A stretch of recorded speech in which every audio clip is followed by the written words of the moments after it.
हे students, हम लोग economics पढ़ रहे थे और इकोनॉमिक्स का फर्स्ट चैप्टर पढ़ रहे थे जिसका नाम है स्टोरी ऑफ विलेज पालमपुर। हमने बहुत सारी चीज़ें रीड कर ली और मैंने आपको बताया था बेसिकली जो पालमपुर विलेज है उसमें कौन कौन सी एक्टिविटीज़ होती है। फार्मिंग थी एक्टिविटी और बहुत सारी ऐसी नॉन फार्मिंग एक्टिविटी भी थी जो पालमपुर में हो रही थी। और हम लोगों ने पढ़ा था कि विलेज जो पालमपुर है वहाँ पर प्रोडक्शन होता था सर, चीज़ों को प्रोड्यूस किया जाता था। चार चीज़ें थी जिसके बेसिस पर सारा प्रोडक्शन होता था, लैंड, लेबर और मैंने आपको बताया था capital, physical capital. Physical capital were further divided into two parts. First is working capital, first is fix capital, second is working capital, fourth बताया था ह्यूमन कैपिटल। फिर मैंने आपको एक चीज़ क्लियर करी थी कि पालमपुर में जो ज़मीन है वो फिक्स्ड है, लैंड इज़ फिक्स्ड। तो हम लोगों ने सर उसका सॉल्यूशन क्या निकाला था सर, अलग अलग सीज़न में अलग अलग तरह के क्रॉप्स को प्रोड्यूस करना। मैंने आपको ये क्लियर किया था चीज़ें। और मैंने आपको बताया था कि पालमपुर में पानी कैसे दिया जाता है। पहले के टाइम में पर्शियन व्हील्स यूज़ किए जाते थे और अब सर अब ट्यूबवेल्स आ गए थे बच्चों, ठीक है। तो हम लोग कंटिन्यू करते हैं अपने नेक्स्ट टॉपिक पर। सर नेक्स्ट जो टॉपिक है आपका वो है मॉडर्न फार्मिंग। मॉडर्न यानी आज के टाइम पर खेती बाड़ी कैसे की जाती है, इंडिया में हो या बाहर देश में हो, सेम तरीके होते हैं। मॉडर्न मतलब हम लोग पेस्टिसाइड्स का यूज़ करते हैं, ठीक है। मॉडर्न का मतलब हम लोग केमिकल फर्टिलाइज़र्स का यूज़ करते हैं, हम लोग H5V सीड्स का यूज़ करते हैं। पेस्टिसाइड्स बहुत यूज़ करना ज़रूरी होता है सर। क्यों पेस्टिसाइड्स? यानी ताकि कीड़े मकोड़े नहीं लगे सर, किसमें सर, क्रॉप्स पे, ख़राब नहीं हो।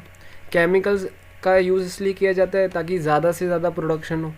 H5V सीड्स का मतलब क्या होता है sir, high yield variety seeds, अच्छे सीड्स, ठीक है ना। बीज होते हैं ना तो उसकी भी एक क्वालिटी आती है, जितनी अच्छी क्वालिटी के बीज यूज़ करेंगे उतना अच्छी तरीके से प्रोडक्शन होगा, दैट्स इट। और एक चीज़ याद रखना, जितना ज़्यादा हम लोग मॉडर्न फार्मिंग मेथड्स यानी जितना ज़्यादा हम लोग केमिकल्स का इस्तेमाल करेंगे उतना हमें इरिगेशन यानी पानी ज़्यादा चाहिए होगा सर। क्यों? क्योंकि जितना केमिकल्स यूज़ करोगे वो केमिकल सॉइल यानी मिट्टी के साथ मिलने चाहिए। और वो सर केमिकल्स कैसे मिक्सअप होंगे मिट्टी के साथ, जितना पानी डालोगे तो ज़्यादा इरिगेशन चाहिए होता है हमें मॉडर्न फार्मिंग में। Is that clear? तो मॉडर्न फार्मिंग और सर एक होता है ट्रेडिशनल तो मैंने आपको कल बता दिया। बोला कब बताया आपने?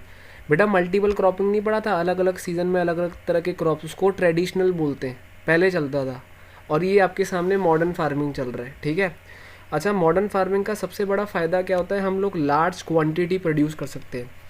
लार्ज क्वांटिटी क्रॉप्स का प्रोडक्शन कर सकते हैं सर, किस में सर, मॉडर्न फार्मिंग में। और ये आपके सामने एक और वर्ड है, ईल्ड यानी मोर प्रोडक्शन। ट्रेडिशनल में इतना पॉसिबल नहीं हो पाता था क्योंकि ट्रेडिशनल में मशीन्स नहीं थी, मॉडर्न में मशीन्स हैं बच्चों, अच्छे केमिकल्स हैं बच्चों, पेस्टिसाइड्स हैं। तो ये सारी चीज़ें जिसके बेसिस पर हम लोग खेती बाड़ी करते हैं सर, कहाँ पर, गाँव में। इज़ दैट क्लियर और नॉट? यस। तो ये मॉडर्न फार्मिंग है। अगर तुमसे पूछे सर मॉडर्न फार्मिंग और ट्रेडिशनल में डिफरेंस क्या होता है, तो आप यूँ बोल सकते हो मॉडर्न फार्मिंग मोर एक्सपेंसिव होता है, ट्रेडिशनल लेस एक्सपेंसिव होता है। मॉडर्न फार्मिंग में हम लोग ज़्यादा केमिकल्स यूज़ करते हैं, ट्रेडिशनल में ज़्यादा केमिकल्स यूज़ नहीं करते। मॉडर्न फार्मिंग में पानी ज़्यादा चाहिए होता है, इरीगेशन की फैसिलिटी ज़्यादा होती है, ट्रेडिशनल में नहीं होती है, दैट्स इट। मॉडर्न फार्मिंग में प्रोडक्शन ज़्यादा होता है और ट्रेडिशनल में कम होता है। ये सारे बेसिक पॉइंट्स। अब आगे कंटिन्यू करते हैं। तो देखो बच्चों, ऐसे कौन से 3 स्टेट्स हैं जहाँ पर मॉडर्न फार्मिंग का सबसे ज़्यादा यूज़ किया गया है। Starting with Punjab. भाई पंजाब हमारे कंट्री का सबसे बड़ा स्टेट है जहाँ पर सबसे ज़्यादा खेती बाड़ी होती है ना। फार्मिंग सेक्टर पंजाब में सबसे बेस्ट है। उसके बाद आता है हरियाणा, देन वेस्टर्न यूपी। ये 3 स्टेट्स हैं जहाँ पर मॉडर्न फार्मिंग सबसे पहले आई थी, ठीक है। अच्छा सर, मैं एक चीज़ समझा रहा हूँ। मैंने अभी थोड़ी देर पहले बताया था कि अगर हम लोग ट्रेडिशनल फार्मिंग से प्रोडक्शन करें, किससे बच्चों, ट्रेडिशनल फार्मिंग से, तो ट्रेडिशनल फार्मिंग से प्रोडक्शन कितना होगा, कम होगा। और मॉडर्न से क्या होगा, ज़्यादा। तुम्हारे सामने एग्जांपल भी है। ट्रेडिशनल से मैंने खेती बाड़ी करी तो 1300 kgs, मॉडर्न से मैंने खेती बाड़ी करी तो सर कितना, 3200 kg। डिफरेंस है कि नहीं है? Yes sir. अब एक बहुत बेसिक चीज़ आई है, जिस तरीके से प्रोडक्शन किया जा रहा है, जिस तरीके से मॉडर्न फार्मिंग का आज के टाइम पर यूज़ किए जा रहा है, क्या उससे लैंड सस्टेन होगा? सर ये सस्टेन का मतलब क्या होता है? सस्टेन यानी ज़मीन सही रहेगी कि नहीं रहेगी। आपको एग्जांपल समझाता हूँ। आप अपने बालों के ऊपर केमिकल डालते जाओ, आप 1 साल बाद देखना तुम्हारे बाल कितने स्वाहा हो जाएंगे। हाँ, सही बात है। तो मैं वही समझाना चाहता हूँ कि आज के टाइम पे क्या हो रहा है, मॉडर्न फार्मिंग में कमर्शियल हो गया, कमर्शियल यानी सब पैसा कमाने का हो गया। तो जितने भी किसान हैं ज़्यादा लालच में, ज़्यादा ग्रीडीनेस दिखाते हैं, है ना, तो ज़मीन में केमिकल्स डालते जाते हैं ताकि ज़्यादा प्रोडक्शन हो, लेकिन वो ये चीज़ भूल जाते हैं कि ज़मीन में ज़्यादा केमिकल डालेंगे तो ज़मीन की फर्टिलिटी क्या हो जाएगी, लूज़ हो जाएगी, बेकार। तो देखो क्या लिखा हुआ है, मॉडर्न फार्मिंग ओवर यूज्ड, क्या सर, नेचुरल रिसोर्सेज। किसकी बात कर रहे हैं यहाँ पर सर, नेचुरल रिसोर्सेज की बात कर रहे हैं। नेचुरल रिसोर्सेज में आपका एग्जांपल किसका आ गया सर, लैंड का। ज़रूरत से ज़्यादा केमिकल्स डालोगे तो ज़मीन की फर्टिलिटी पूरी की पूरी क्या हो जाएगी, बर्बाद हो जाएगी सर। और इसका कोई सॉल्यूशन भी नहीं है। क्या होगा, वो ज़मीन वेस्ट हो जाएगा। फ्यूचर में हम लोग उस ज़मीन का इस्तेमाल ही नहीं कर पाएंगे, तो वो वेस्ट कैटेगरी में चला जाएगा। तो ज़मीन पे बहुत बेकार क्या होता जा रहा है सर, इफेक्ट होता जा रहा है। सॉइल ख़राब हो जाएगी। सॉइल क्या होता है, मिट्टी जिसके ऊपर क्रॉप्स प्रोड्यूस होती है, तुम्हारे सामने लिखा हुआ है सॉइल फर्टिलिटी, ये एरो डाउनफॉल का साइन है, यानी गिरता जाएगा। जितना केमिकल्स यूज़ करोगे उतनी सॉइल की फर्टिलिटी डाउन होती जाएगी। अच्छा, मैंने आपको बताया मॉडर्न फार्मिंग में पानी की सबसे ज़्यादा रिक्वायरमेंट होती है। Yes sir, yes. तो एक बात और समझो, ज़्यादा से ज़्यादा अगर आप लोग पानी यूज़ करते जाओगे, और पानी ऐसे थोड़ी कि 12 महीने बरसात पड़ती है, ठीक है ना। तो सर पानी कौन सा होता है बेटा, ग्राउंड वाटर, ज़मीन के नीचे वाला पानी। वही तो पानी हम लोग यूज़ करते हैं, इरीगेशन में वही तो पानी यूज़ होता है। तो एक तो वो वाटर ख़त्म होता जा तो रहा है, और ना वो जो वाटर होता है ना वो बहुत सेलाइन होता है, सॉल्टी होता है, जिसके कारण ज़मीन की फर्टिलिटी पे इफेक्ट करता है, क्रॉप्स के प्रोडक्शन पे इफेक्ट होता है उससे। तो अगर आप लोग कंटिन्यूसली ग्राउंड वाटर यूज़ करते जाओगे तो इससे आपका जो वाटर का लेवल है वो क्या होता जाएगा सर, कम होता जाएगा। दैट्स इट, सिंपल सी बात है।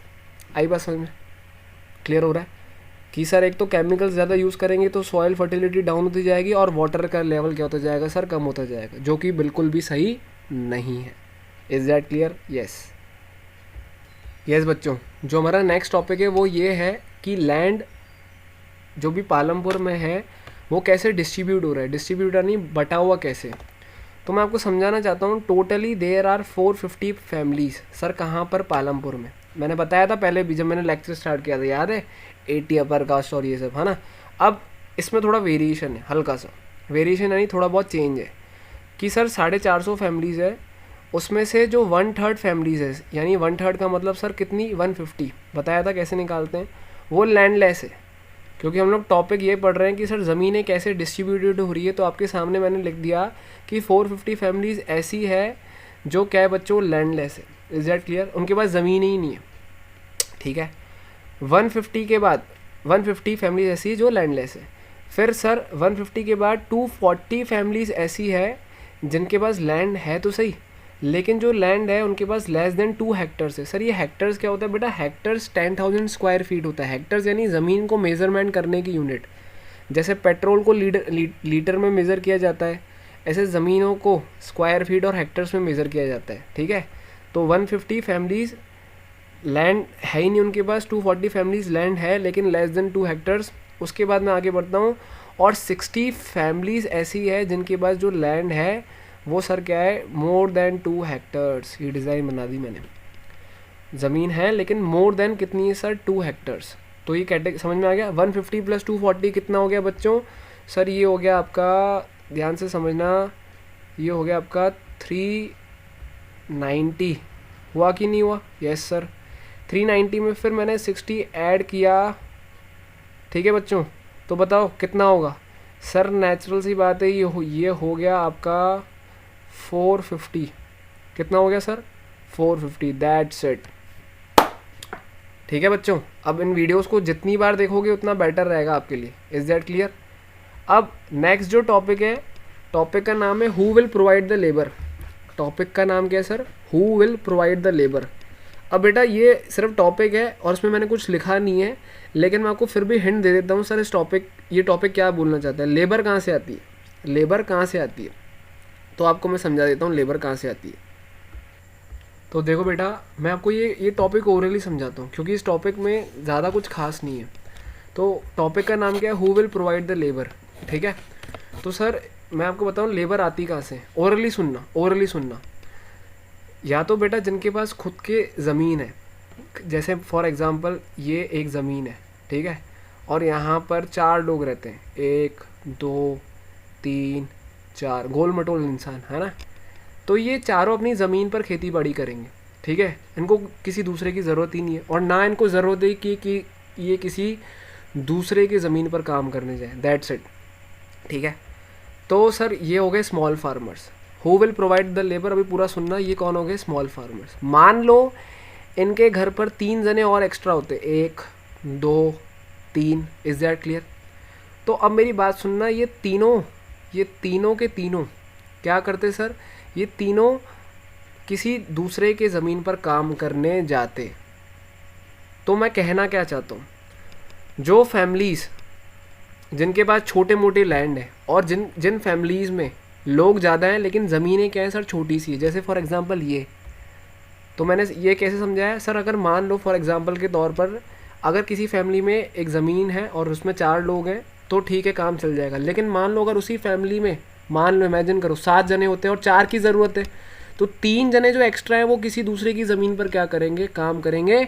इन्हीं को बोलूँगा मैं सर, क्या बोलूँगा, लेबर बोलूँगा सर मैं इनको, ठीक है।